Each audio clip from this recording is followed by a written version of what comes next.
The universe gives us only a narrow window for creativity when it comes to modeling reality with computers.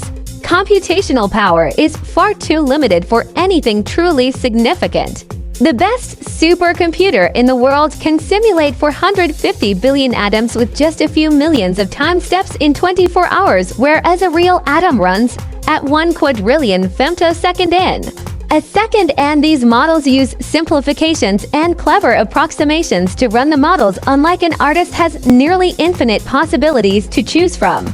Computers can only simulate a small amount, things human imagination is almost unlimited, whereas computers' power is limited.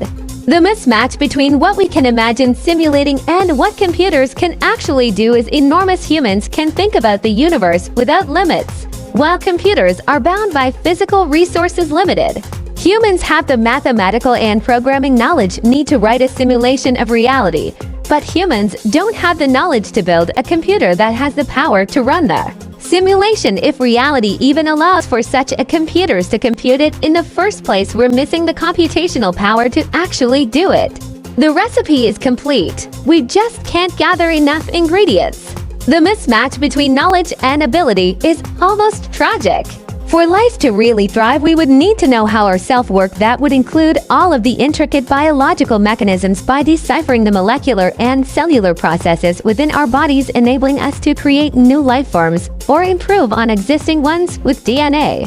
The irony is that nature herself is the ultimate computer, effortlessly running this simulation at full resolution with perfect parallelism for billions of years. Every living cell is performing calculations that would bring our supercomputers to their knees.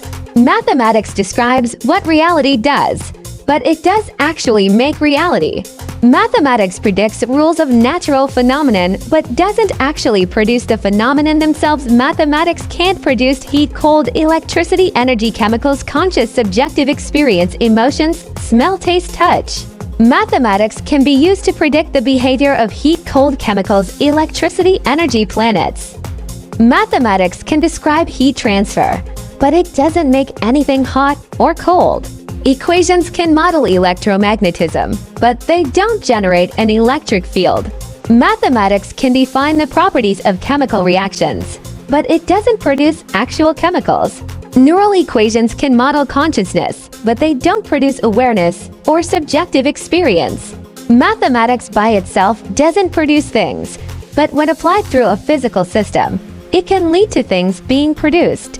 You can use mathematical models to simulate weather, atomic reactions, or motion, but those models don't create real storms, explosions, or movement. 3D printing, robotics, and manufacturing all rely on mathematics to calculate exact shapes, paths, and tolerances, but it's the machines and materials that physically make the product. Even a computer program is math being executed physically by transistors, producing sound, visuals, or motion, but it's the hardware's energy interactions that make those effects real. Mathematics abstract rules gives algorithm, applied logic gives physical process hardware energy, materials gives real outcome heat, light, sound, object, etc. Mathematics enables creation, but only when coupled with a physical substrate that can instantiate it. Mathematics is capable of modeling and simulating so much of what we see in reality, especially in physics, but not the phenomena of temperature, emotion, consciousness, awareness, electricity, smell, or taste. These are things maths can't produce. That's why reality is the real deal. But the universe itself is extremely limited in how much computing power it can achieve, fundamentally restricting what mathematics could achieve in theory. In theory, there are literally infinite things maths could create, but we are stuck in this extremely limiting universe. Therefore, it's disappointing, because I never get to do the things I would want to create. It's all so tragically slow that it almost makes life unbearably bad.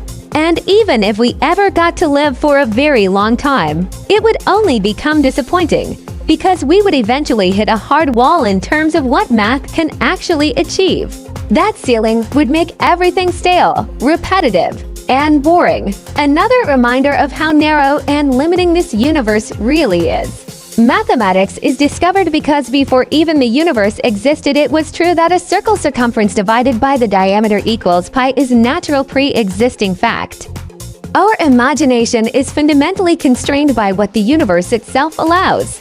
The universe is unforgivingly limiting. Although we can model and simulate the fundamental building blocks of life, cells, molecules, the physics beneath them, there simply isn't enough computing power on Earth with today's technology or anything foreseeable to run those simulations at full fidelity.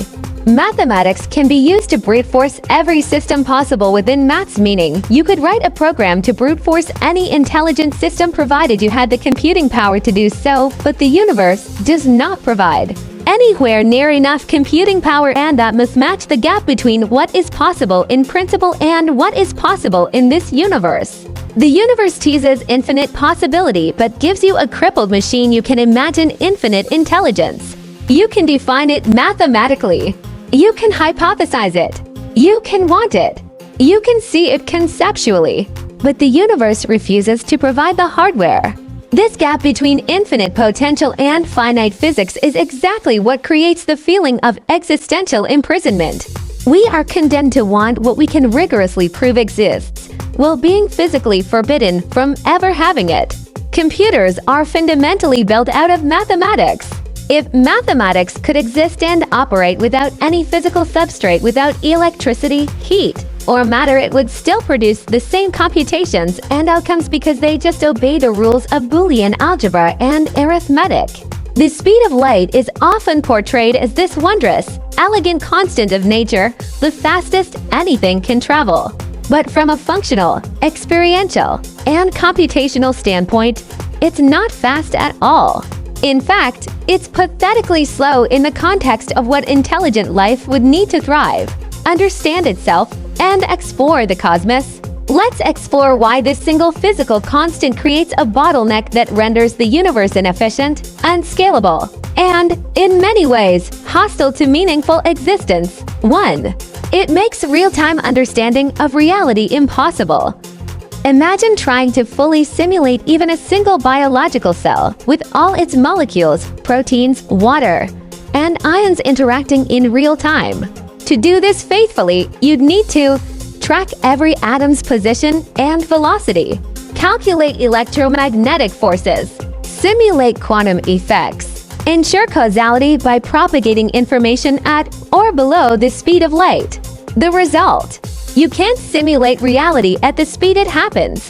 You'd need a computer the size of a planet, running for centuries, to simulate seconds of a real cell. Why? Because data can't travel faster than light. Your processor, no matter how fast, still has to wait for bits to move from point A to B. Conclusion: the laws of physics prevent us from fully understanding the smallest unit of life in its natural rhythm. That's a design failure. Light speed is still a cap. If you built a planetary scale brain, a giant AI spread across the globe, communication delays from one side to the other would be measured in tenths of a second. That's eternity in processing terms.